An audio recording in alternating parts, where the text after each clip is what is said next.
Hello, everybody, and welcome to the RMT Books Nerdcast with your host, Ricky Van Winkle. Today is a very special day because we're getting into my absolute favorite topic of all time: content production. Making content, distributing content, how to do it, where to do it, who to send it to, all that good stuff. That's right. Today we're going to talk about the 5 main points to consider when making content. Let me go ahead and give you guys a quick overview of what we're going to talk about today. So just in case you guys want to skip ahead or skip through, move back and forth, you guys feel free to do that. So the first thing we're going to talk about is a target audience. Then we're going to move into the content format. Then we're going to move into consistency throughout your content. Next thing we're going to move into is distribution. And finally, how to analyze feedback and use that to your advantage. All right, so I would say let's just jump right into it. The target audience. Before you put any kind of content out there, you need to know who your content is for. Who will be consuming your content? Who do you want to be consuming your content? Now, it's so easy to think in the beginning, I want thousands and millions of people to be listening to my content and engaging with my content and all that good stuff. But the truth is that is unrealistic in the very beginning, unless you're already like a celebrity. But still, then they've done a ton of work to get to the point where their brand and the brand that they've made for themselves, it took them a long time to make that. And you're at the very beginning if you're listening to this right now. So you're kind of just gathering ideas and getting to the point of, who do I want to reach? So in the very beginning, I want you to think like this. Think about one person that would want to buy your product, who you would want to have engaging in your content. Think about one person. Don't think about thousands of people. Don't think about a million people. Think about one person. If this one person were to engage with my content, it would benefit their lives. Now, take that person and describe that person. What are their interests? What are their hobbies? What do they do in the morning? What do they do in the midday? What do they do in the evening before bed?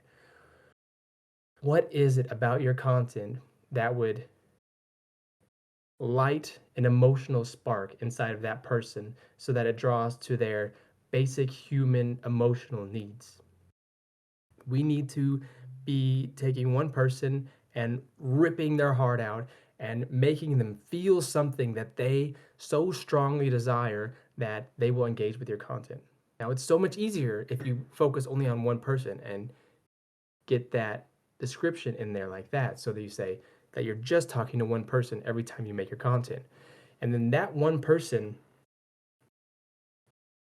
for that one person, there's going to be hundreds, if not thousands, of similar people in the entire world who are similar to them and will also engage with your content. But we can't start thinking broad in the beginning, because broad is bad. And if it's too broad, nobody will care, because then anybody would have the information and anybody could do it. That's the main thing I want you guys to focus on. And think about it as the difference between a sledgehammer and a knife. If you were to take a hammer and smack your finger, it would really hurt. Sure, it would hurt. You only get a bruise. Now, take the face of the hammer and narrow that down to the point of a knife.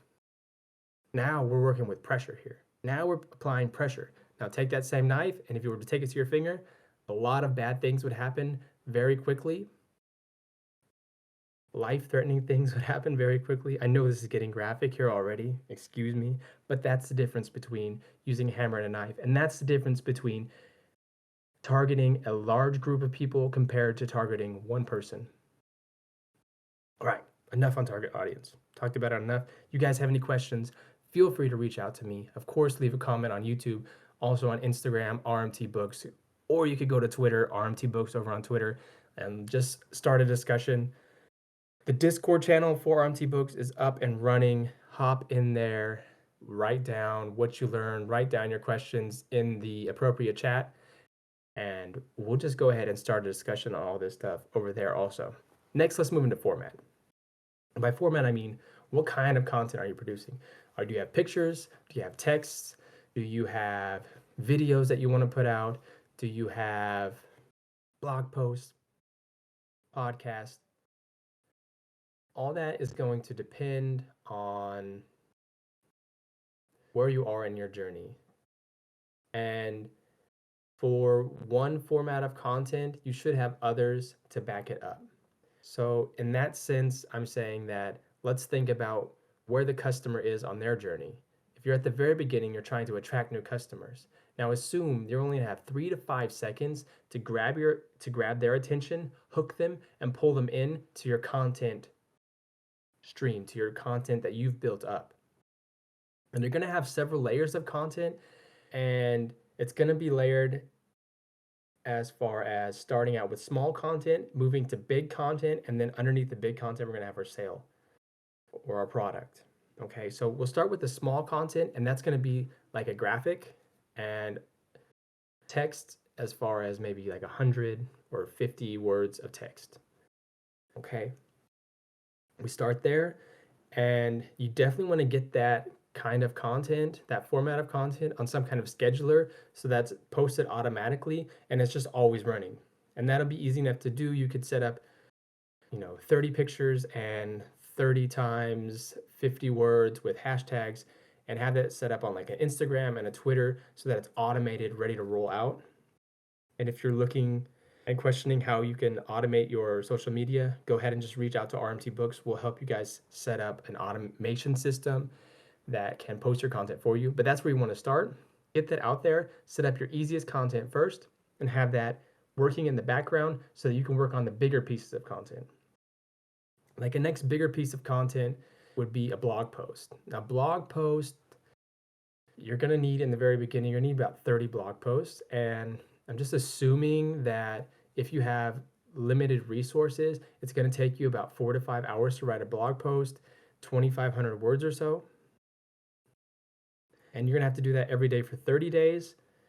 So you see what I'm getting at here. You set up your basic, your simple social media post first, and then while those are running with an automated system, you're gonna be making your blog posts in the background and your bigger pieces of content in the background while that's running so that you can be reaching and engaging. And again, you're always gonna be considering your target audience when you're making your blog post. But you're also gonna be specializing. Again, here we go with the hammer and the knife. When you write something like a blog post, specify, make it specific, introduce yourself as an expert, and put that content out there. There's also infographics, and infographics, as far as the layering goes, is going to be after a social media post because an infographic is going to take you more time to produce, and it's going to be more time on the customer's end for them to consume that kind of content. Then we also have podcasts and videos, and I'm just gonna say these layers out for you right here. It's gonna be smallest. We have social media posts, Instagram, Twitter. Then we're gonna move into infographics, and those will also be posted on social media, so Instagram, Twitter. And then we're gonna get into a podcast because that takes less time to make than a blog post, depending on your skills. Then we go into the blog post, and then we'll go into a video. Videos are going to be depends on the video. Of course, we have TikTok videos and we have YouTube videos, but let's just assume we're talking about YouTube videos here. The editing and the production on a YouTube video and the copyright that you're going to need for the YouTube video, that's going to be a monster. That's going to be your biggest piece of content. And not so much recording the video, but editing the video is just going to be absolutely ridiculous. Tons of work. Of course, if you guys need help with all that stuff, reach out to RMT Books. We do that stuff in our sleep, eat, sleep, repeat, post-production, video production, audio production. We're all over that stuff. So it can take a lot of time off your hands so you can focus on the essentials of what kind of content you're creating, what kind of message you're putting out there. Right. So these are the kinds of formats that you have available to you. How you want to utilize them is really going to depend on how much time and how many resources you have at your disposal for creating content. Next, let's just get into consistency across all formats of content. There should be consistency as far as the message that you're sending. your audience is going to expect a certain level of quality and a frequency from the amount of content you put out and how often you put it out, and it's very important to deliver on that.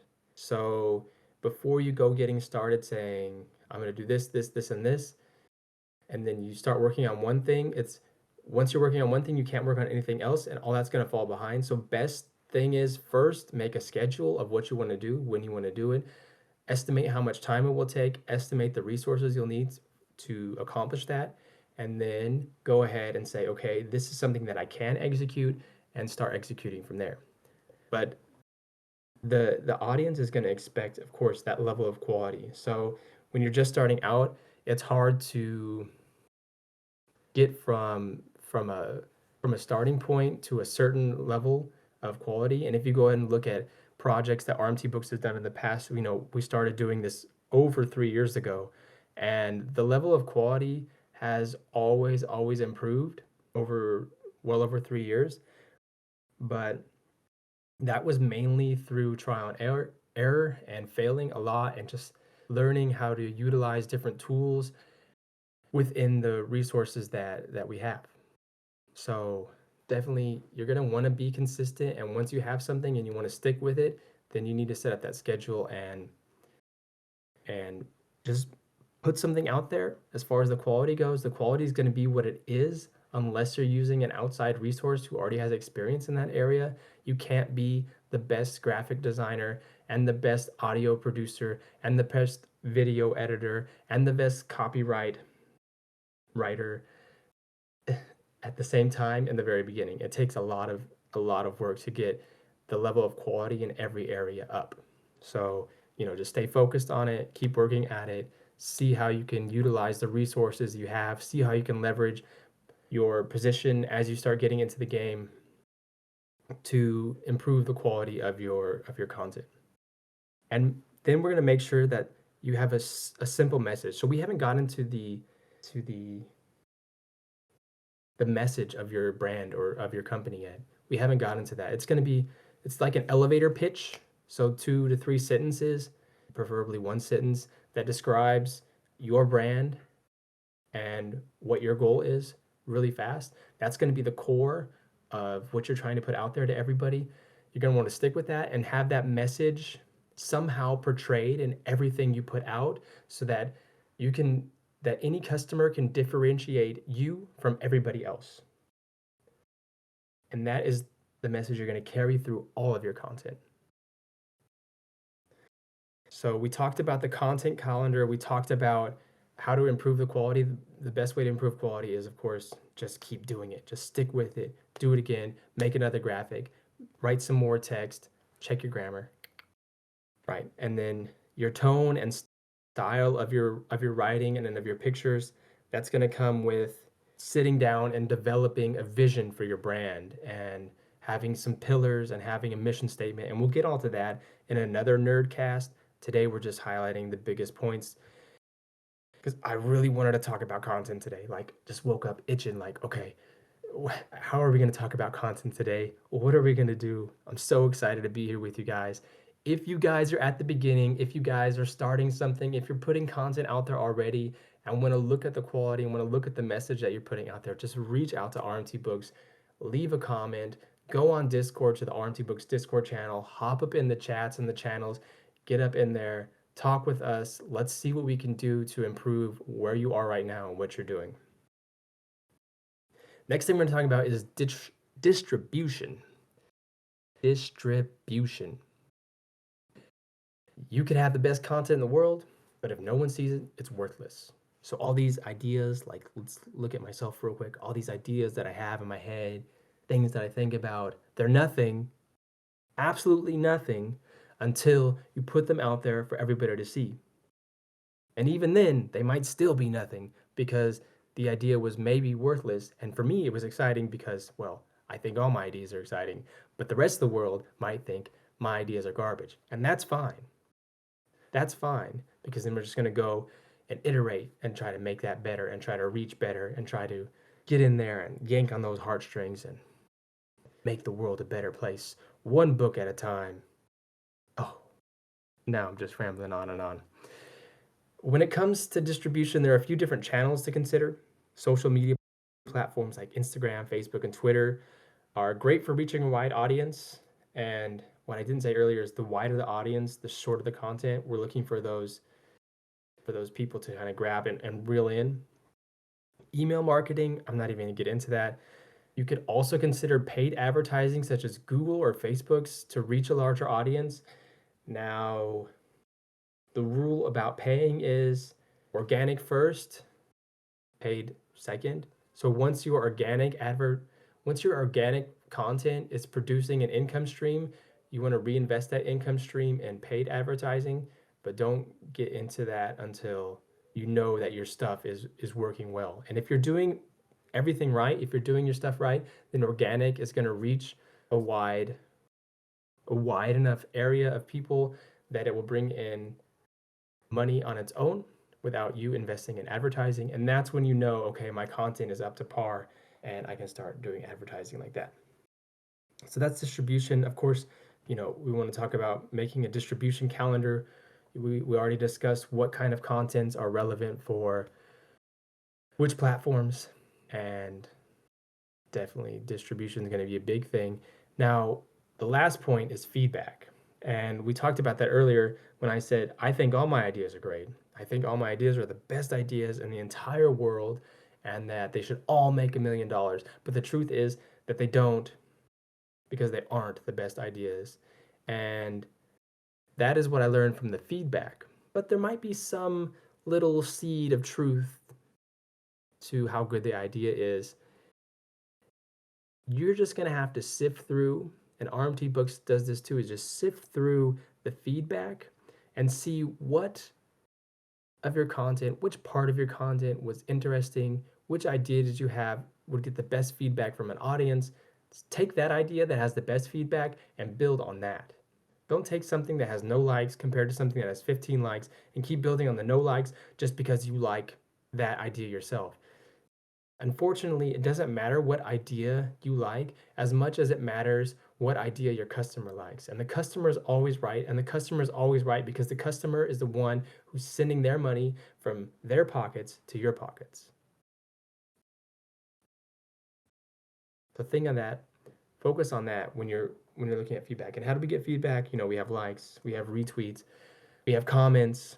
Comments are the best. There's different levels of feedback. If somebody tells you explicitly, this sucked, that sucked, this also sucked, but this was good, go with that. Build on that. Try to fix what sucked or just get rid of it completely, especially if it's a time crunch on you. Build on that and then produce more content, building on the feedback you had before. This is all an iterative process. You have to start at the ground floor. Let's go ahead and just conclude this today. You're going to start at the ground floor. You're going to start with, a limited amount of resources and a very limited knowledge of what your customer base expects and wants. Start there, do something, get feedback, iterate. By iterate, I mean improve your content based on what people think and what they like the best. Improve that content and put it back out there for everybody to see. Guys, thank you so much for joining the RMT Books Nerdcast. First episode of this. We got a couple things going on this YouTube channel. It's all podcast because I don't want to do video editing. Let's just be honest here. And I like making graphics. And so this is how everything's going to be. Everything's going to be in podcast form. And that means you can just lay down, relax, throw on the headphones, and listen to the sweet voice of Ricky Van Winkle, helping you out to get your business started, to get your brand started, to get your content out there. Thank you so much for listening. I hope you guys have a wonderful rest of your day. I'll see you next time.